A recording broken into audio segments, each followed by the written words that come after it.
Hello, welcome to Canines for America. My name is Bella and this is Bella. And today, we're gonna show you how to fix what goes wrong. Let's get started.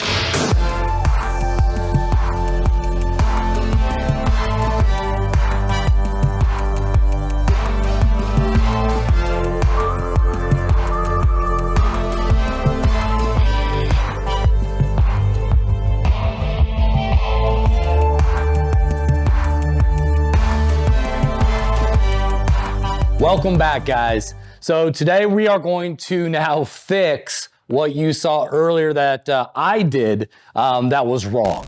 There are a couple things to point out. When we're dealing with a choric canine, you know, the biggest thing with our chorics is their lack of impulse control. They struggle at their impulse control. And so we have Bella. She's an older dog, but she's also a green dog. The only time Bella was ever trained, and you know, I might be able to refer to both Bellas with this. The only time they were trained was when they were a puppy or a baby human. So, but as a puppy, Bella was trained to that 12-month time period. Yeah, she's older, but you know, the time wasn't really spent on helping Bella control that impulse control. And so the biggest thing when we are training, when we are learning, when we are developing, is the goal is to always keep that central nervous system as stable as possible. If our central nervous system, those fire are all over the place, it's very hard to be composed and to be able to learn what is being taught. So today, you know, and it was my fault, you know, the last time we brought in Bella, you know, there was a plethora of reasons, you know, not excuses, right? We never want to make excuses, but I've kind of brought Bella in and put her in a position to not be very successful. So at the end of the day, that was on the teacher, the developer, and it wasn't on Bella. I know what I have with Bella. I know what she is as an organism. So therefore, I know that knowledge. So I should be able to set up appropriately how to help Bella and how to bring out her strong suits and not play into her weaknesses. So today, we're going to show you how we're going to correct the simple box game with our choric. We have Bella in here. I brought in my assistant, also named Bella. Bella actually was in charge of naming all of the canines, so it is quite unique that this dog ended up with the same name as Bella and Bella. But now I have Bella in here, and Bella's going to keep the other Bella on her lead, kind of helping me keep her central nervous system as low and as balanced as possible. Because if you give a choric a long line, if you give a choric a lot of room, the choric is probably going to get themselves into something that they don't need to be in. I'm opening up the window for a lot of opportunity to enter that I just know, because what we said before is all that stimulation with Bella. Every little thing stimulates a choric. Everything, whether it's lighting, whether it's sound, whether it's smell, a new environment. Bella, the time we brought Bella in here, Bella's never been into this environment before. So it's a brand new environment. So like anything, Bella has, even though, again, she's an older dog, but she possesses a lot of that immaturity from visualization of not being introduced to a lot of things. So today, now Bella, this is the second time that she's been brought into this space, so she should understand now that, okay, I've been in here before, but it's still interesting. She still wants to go. I've changed her gear. Last time I had her on just a simple flat. Now we're going to keep her. Bella, can you get her in a sit for me, please? Keep her a little, yeah, thank you. We changed her back into her chain that she had with a puppy because we used the contrastive method with our choric. So there's a few things we're going to change up a little bit today to help keep Bella balanced, because that's what we want, balance, to give Bella the best opportunity to be successful in the drill that we're about to partake in. So I brought my beef stew meat, so I'm just gonna toss the flat out of here, don't need that anymore. But all I'm gonna do, we got our box set up. Bella, you wanna put her in her foos, please, and her sit? Foos, seats. Okay, get her attention a little bit. I'm gonna show Bella kind of what she's gonna work for. Hey, this is your paycheck. This is what I want you to do. Kind of got Bella's attention a little bit more. You can see the gland, she's salivating. I'm gonna go ahead, I'm gonna grab a couple of pieces.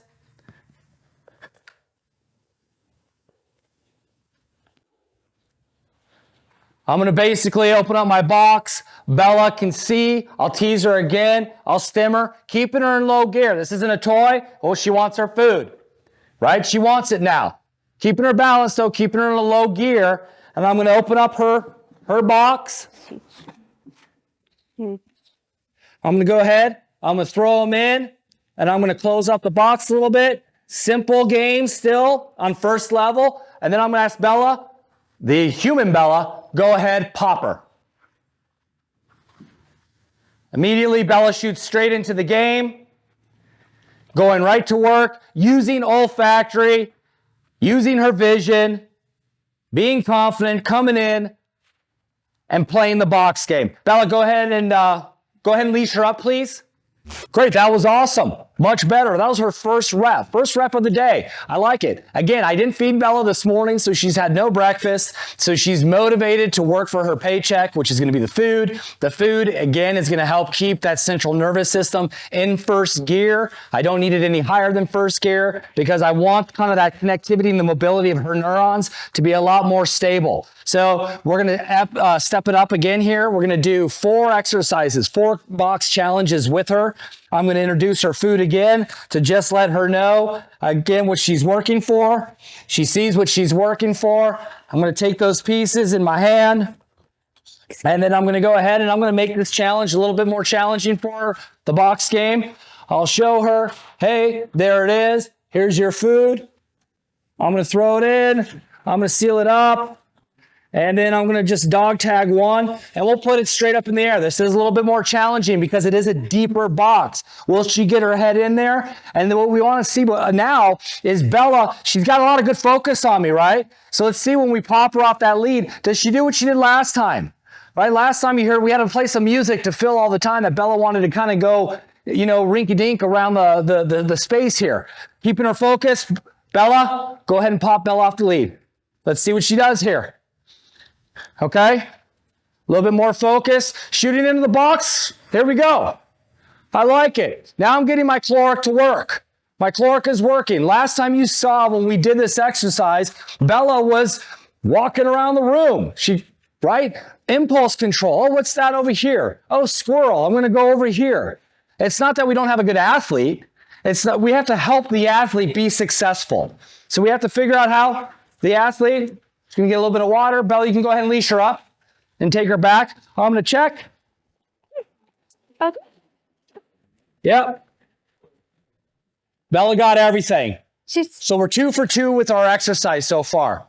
What I'm going to do is I'm going to go ahead. I'm going to keep my pace in a rapid way with our choric, because if I'm a little bit more lethargic or I don't play the game as quickly, I can lose my choric. I have her engaged. We're 2 for 2 so far in the box drill. We've probably been going at this maybe 5-6 minutes. So I want to keep, again, Bella, I want to keep her under that 15 minute of training, because with our chorics, she is female. I don't want to get her into a neurotic state. It's very simple. It's very quick and easy to get our female canines to go into a neurotic state, especially as a choric versus a male choric. So I'm going to go off, get some more food here. This is going to be rep number 3. I got my assistant doing a great job helping keep her balanced. I'll give a little piece to reward her. I'm going to fold it up. I'm going to throw my food back in. I'm going to close it up. And this time, I'm going to I want to see maybe what, if I could, maybe I'll go upside down.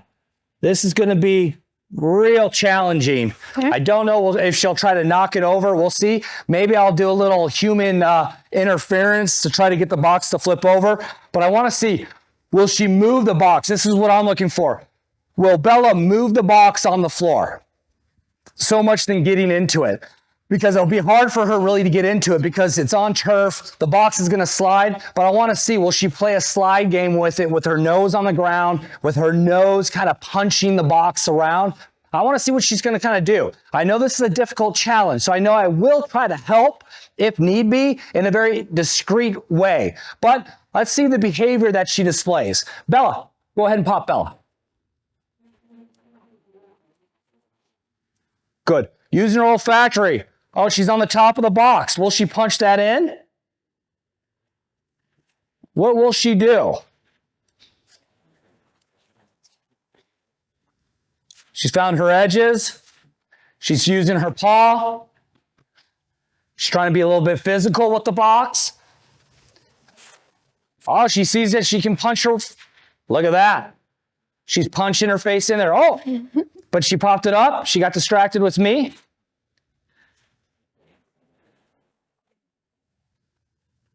Very cool. Some pieces popped out of the box when she lifted it up, and she's eating those on the side. So hopefully that will be a nice reinforcement that the behavior of her trying to puncture the box from the top equaled some reward. She got some paychecks.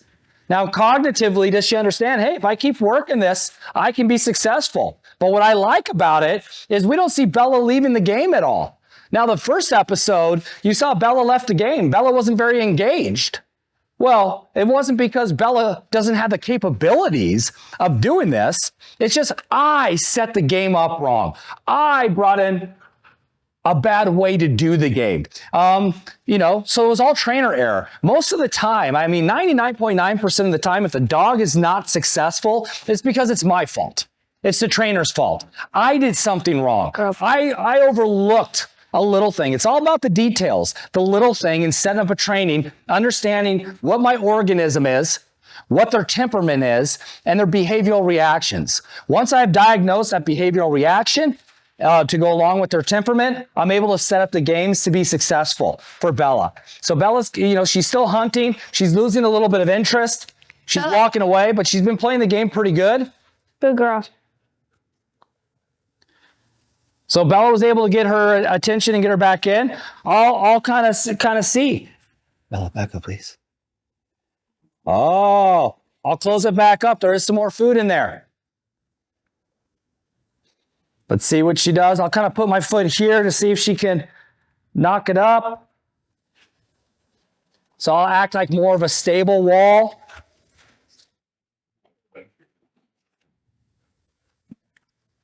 She's dipped out to her water.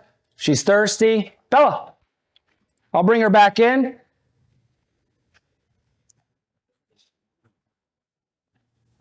Licking the box. A little bit of interference.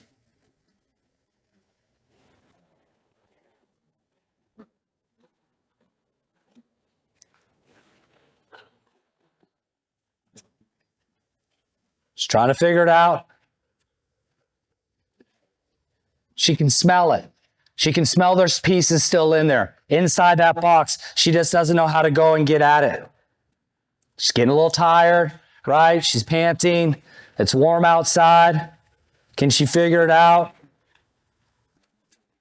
I'll play the game with her a little bit, right? A little bit more human interaction. By me kicking it around, it's not distracting her any. Open it up. See, by this time, if I do it this way, now she can go in. Now what I'll probably do is I had to do a little bit more human interference in this game. That's fine. Let me check. All the pieces gone. All the pieces are gone. Bella, do you mind locking her back up, please? Sits. So what happened here is now a little bit more human interference. Not a problem. First time. Now, I don't want to repeat that over and over again with human behavior interacting with her game. But what I did show her is, hey, I was able to kick the box over. And by me kicking the box over, there were some extra rewards. But in that third exercise, we're going to do one more. In that third exercise, I saw a lot of good behavior. I saw a lot of good things so far that I didn't see in the very first episode. And the reason is, again, why, is I didn't understand, or I became frustrated with my own lack of setting up a correct game, trying to rush something, trying to get it kind of, as we, are doing some of these episodes, just, being, a little too fast and not being, obviously methodical in just how I do my normal approach. So trying to get something, maybe on camera when I probably shouldn't have got something on camera. But at the end of the day, I thought it was a great thing to show you guys that, the majority of the time, again, 99% of the time, it is the trainer, the teacher. It's their responsibility to set up the game so the organism can learn properly. It's us that we have done something. So we need to be able to recognize that, switch it out, but recognize it early. If we do things early enough, I mean, we're always going to make mistakes. But as quickly as we can identify those mistakes and then put our POA, our plan of action, in place, we can correct very quickly what we've done wrong. But we're going to do one more, see if we can get Bella. I know she's starting to get tired. Seats. We're probably past that mark Seats. of my time frame. I'll go ahead and I'll pay her. Bella, keep your brake on her a little bit. What I'm going to do here is I'm going to slowly, I'm going to drop, put the brake on, please. So if you can back up for me, Bella. Thank you. Back. Yep, now keep your brake on her, please. Okay, I'm going to throw down pieces of food, a little bit of a trail, leading into the box. And this time I'm going to close it up. And I want to see if she'll knock the flap down. All that Bella has to do is knock it down. I'll show her a few times. Knock it down, Bella. Knock it down. I'm going to clip it back up. And I'm actually going to get a few more paycheck pieces here because I kind of really want to reward her. This is her last go. So I will pick a whole bunch of really good food here. And really, I'm going to really incentivize her. This is a good paycheck. It's a paycheck with a bonus. Okay, Bella, go ahead and pop her, please. Thank you. Boom, boom, hunting in on her, picking up her pieces. Good. I'm going to stand as a backdrop here. She's still searching for other pieces. A little too easy. I like it though. That's good for Bella. I'm just very proud of her. I'm pleased with what I saw. Second time coming back into this space. Second time Bella playing this box game, ever playing this box game. You can go ahead and lead her up. Great. You can go ahead and then take her, let her get some water. Bella ate everything. Not bad. Not bad at all, guys. So just wrapping up, first I'd like to say thank you to human Bella and canine Bella. You can see, guys, now, easy to do the challenge. It's fun to do the challenge, but always remember, and if you haven't seen it, go back and watch our behavioral reactions video. You know, really start to study the 4 tempers because it's all about knowing what the organism, Bella. Awesome. Good girl. Yes. It's all about knowing the organism and what you're working with. Because every single organism, sanguine, melancholic, chloric, phlegmatic, all has a different way of learning. So it's us as developers, it's us as teachers to be able to find the way, find the combination on what we need to do in order to teach that chloric, in order to teach that sanguine, that phlegmatic, that melancholic, how to learn. Because any organism can learn, any organism can do the job, and anything can be taught. Thank you guys for watching. Please make sure to like and subscribe. Bye, guys.